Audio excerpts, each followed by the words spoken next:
Here's a Husqvarna 2101 chainsaw that I've had for a couple years. It's a big old beast of a saw, 100 cc's. It's got a lot of compression. This is definitely a professional saw. Has a 36-inch Oregon bar on it.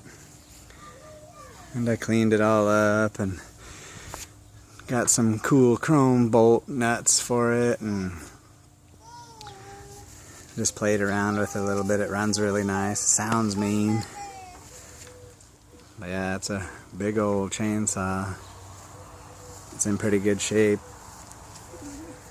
It has a couple of the, I don't know if you can see that, it has a couple of the fins broke off on the cylinder, but it doesn't affect how it runs. It has the dual dogs on it. Let me see if I can try and get it started, if I can get somebody to film it for me.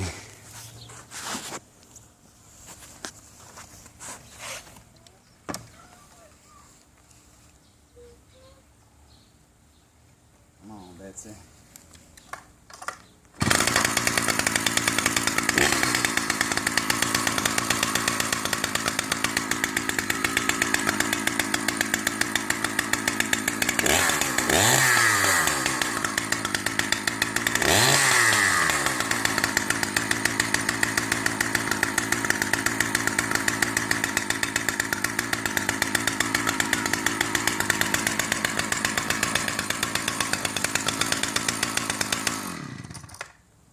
Love the sound of those Husqvarnas.